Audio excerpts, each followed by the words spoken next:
Happening right now, the fate of Ammar Harris hangs in the balance. We should know soon whether the convicted strip shooter will live or die for the shootout and fiery accident that took 3 lives. Action News reporter Mahsa Saeidi is at the Regional Justice Center with the latest. Mahsa. Ricky, we are inside the courtroom where closing arguments just wrapped up about 10 minutes ago.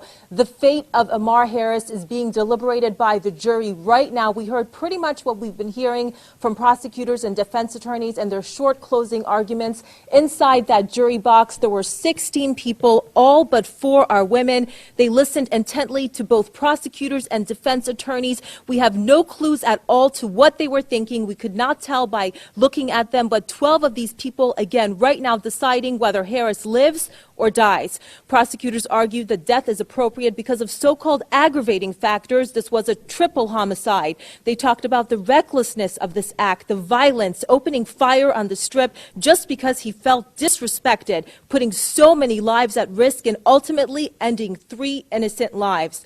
Defense attorneys argued that actually life without parole would be a bigger punishment for Harris. This is a man, they said, who was living a life of wealth and abundance. This is a man who values his freedom. They also talked about mercy, how sentencing Harris to death is not going to bring these victims back, saying bluntly that the state wants to strap him to a gurney and pump him with poison. Here is the judge giving jury instructions a short while ago. The jury shall fix the punishment at 1, a definite term of 50 years with eligibility for parole beginning when a minimum of 20 years has been served, or 2, life imprisonment with the possibility of parole with eligibility for parole beginning when a minimum of 20 years has been served, or life imprisonment without the possibility of parole, which means exactly what it says, that the defendant shall not be eligible for parole, or death.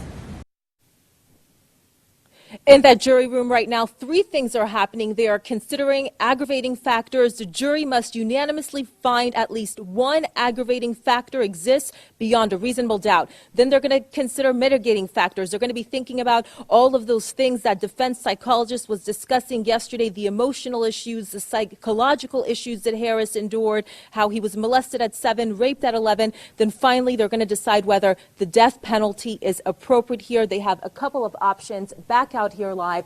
They could decide to sentence Harris to life with the possibility of parole, life without the possibility of parole, or they could make the ultimate, most harshest decision, which is to sentence him to death. We're going to continue to stay out here live and keep you up to date. Reporting live inside the courtroom, Mahsa Saeidi, Channel 13 Action News. Thank you, Mahsa.